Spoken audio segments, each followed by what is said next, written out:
today we are learning how to make this fantastic piece of art. It looks like bubbles, and this will also teach you some shading in it. But first, let's practice. Shading is really easy. All you have to do is just keep on going like that. You just keep on going. First you start out with darker layers, and then you keep going to lighter and lighter. And you can just give me one, and you've done a shade. So that's how you shade. Let me show you once again. So you go from dark to light.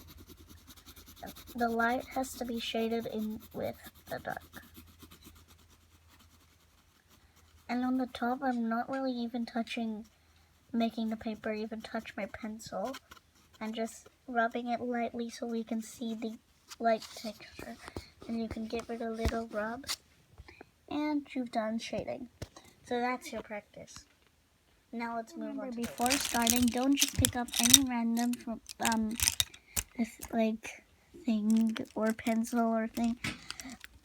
All you have to do is get a gray lid pencil, and I'm going to be using this one. Okay, so all you have to do for this method is just do some bubble shapes like these, and remember to leave a gap in the middle of each shape so they don't touch each other's shape. And also remember that these shapes don't touch the edge of each side of the paper. So after doing your bubble shapes, all you have to do is shade the insides.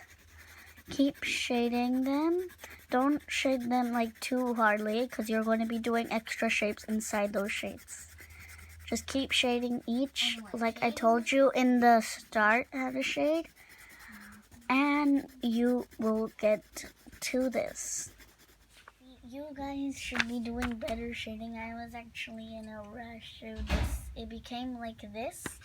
But since when it's shade, the next step is to make some more shapes in there, which won't touch the shape outside. So you can do these little kinds on each shape. And the best thing is that you get to do this.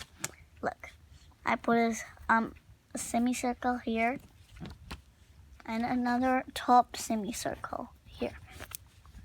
If you push them together, they equal one shape. So that's what you're doing for all of these shapes. Don't mind these. I did those just to give you an example. Just keep going with your shapes until each one has shapes on them. Just keep going like that. This will actually take not such a long time. See? Already done. Then after doing all those shapes, shade those shapes a little darker so you can actually see. That one looks like an avocado. Yeah. So keep shading each of these shapes inside, and you are very close to ending. To tell you, if you are going to shade the insides of these shapes,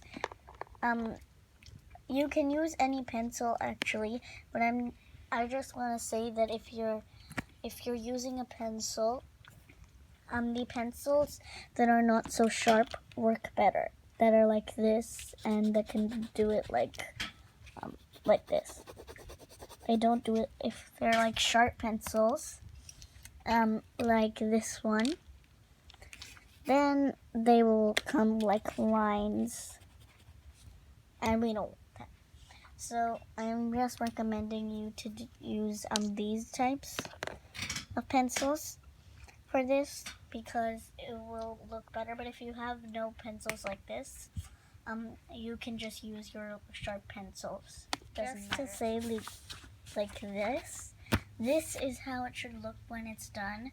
Then in those shapes, you make more shapes, and that's your last layer. And don't forget to subscribe and like to this video.